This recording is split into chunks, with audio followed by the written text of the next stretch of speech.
Et gros plan ce midi sur le Creusot en Saône-et-Loire avant de découvrir les listes en présence. Retour en arrière avec l'histoire politique de cette ville industrielle et qui se superpose avec l'histoire économique.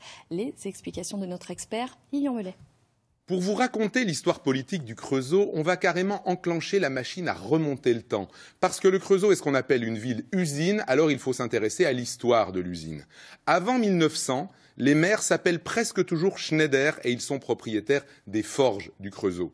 Mais les temps vont changer, l'industrie va souffrir, le paternalisme traditionnel va être remplacé par un rapport de force. Et en 1977, pour la première fois depuis 100 ans, c'est la gauche qui entre à l'hôtel de ville avec un ouvrier, un syndicaliste, Camille Dufour. Succédera à Camille Dufour André Billardon en 1995. C'est ce qu'on appelle un éléphant du PS. Il va être secrétaire d'État à l'énergie, vice-président de l'Assemblée nationale. André Billardon, qui, comme la plupart des maires socialistes de cette époque-là, fait route commune avec le Parti communiste. Et au Creusot, on peut lire l'histoire politique de la gauche française. Parce que pour ces élections en 2020, le successeur d'André Billardon, David Marty, est socialiste, mais il est soutenu par La République En Marche. Du coup, le Parti communiste l'a quitté, n'est plus avec lui, un symbole dans l'histoire de cette ville-usine. Le Creusot où le flou domine pour cette élection, soutien, alliance et trahison animent la campagne dans cette grande ville du département, ville détenue par la gauche depuis les années 70. Alexandre Baudran, Anthony Borloo. Bonsoir, ça va? Ça va. Entrez, entrez, entrez. Dernière réunion publique avant le premier tour. Face à des Creusotins déjà conquis, David Marty, le maire sortant, va présenter son équipe et les grandes lignes de son programme électoral. L'enjeu majeur pour cette élection municipale, c'est de présenter un programme qui soit crédible, réalisable et qui aille dans le sens de ce que nous avons commencé ces dernières années en termes d'attractivité, de solidarité, d'accueil, avec ce souci de développement durable et de préservation du climat. Un programme qui se revendique à gauche, mais qui bénéficie du soutien de La République En Marche. Un rapprochement qui ne passe pas pour un allié historique du maire sortant. Le PCF appelle à ne pas voter pour David Marty. C'est la REM qui a décidé qu'il pouvait continuer de travailler comme nous l'avions fait jusqu'à présent durant ce mandat. Est-ce que ça peut nuire? Peut-être, je ne sais pas. Mais en tout cas, j'ai été jusqu'au bout de ma conviction qui était de rassembler parce que je suis maire sortant et que dans une municipale, ce qui est important, c'est de rassembler et de ne pas diviser. Autre ancien allié de David Marty à prendre ses distances, Pierre-Étienne Graffard.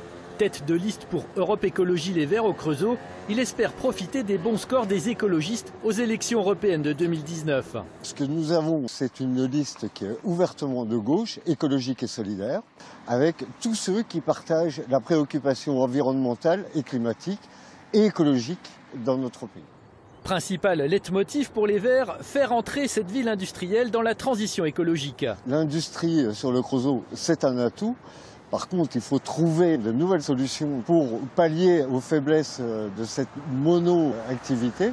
On a une autre proposition forte aussi sur notre projet, qui est d'inscrire le Creusot dans un territoire zéro chômeur, afin d'offrir effectivement au plus grand nombre des emplois, quel que soit leur niveau de qualification. L'emploi, c'est aussi la priorité pour Lutte ouvrière. C'est Lutte ouvrière. On vous annonce qu'on présente une liste au Creusot. Je serai la tête de liste. Déjà présente lors des municipales de 2014, Julie Lucotte continue de défendre la cause des travailleurs au Creusot. L'enjeu majeur, ici comme ailleurs, c'est d'avoir un travail, de faire vivre sa famille et de se soigner. Vous comprenez, aujourd'hui, les travailleurs, ils sont attaqués tous les jours, que ce soit dans la santé, que ce soit par le chômage, que ce soit la précarité, et puis, dernièrement, les retraites. Alors oui, il va falloir faire entendre le camp des travailleurs dans ces élections. Avec 3 listes, la gauche part divisée au Creusot. Une situation qui pourrait bien profiter à Charles Landre. Membre des Républicains, il présente une liste sans étiquette pour rassembler davantage. En 2014, il avait recueilli 48% des suffrages au second tour. Je pense que vous ne l'avez jamais vu ça. Moi, j'ai mon numéro de portable personnel. Ah ouais, mais bon. Ça fait un demi-siècle que la ville est dirigée par la même équipe, puisqu'il y a des élus qui sont là depuis 1977. Et je crois qu'avec le temps, les idées, l'imagination et l'ambition sont érodées. Et les réponses qui sont apportées ne sont pas à la hauteur des enjeux, notamment en termes de développement économique, de création d'entreprises, en termes de sécurité aussi. La ville est confrontée à de graves difficultés sociales comme au quartier du tennis. Pour l'ensemble des candidats au municipal, le retour à l'emploi est la meilleure solution pour résoudre ces problèmes. La priorité, c'est le développement économique, le retour à une vraie ambition économique en s'appuyant sur les atouts de notre territoire. Nous ne sommes qu'à 39 minutes de Lyon, à 1h20 de Paris. On a ici tout pour réussir. Malheureusement, on a encore perdu 1000 habitants en 5 ans.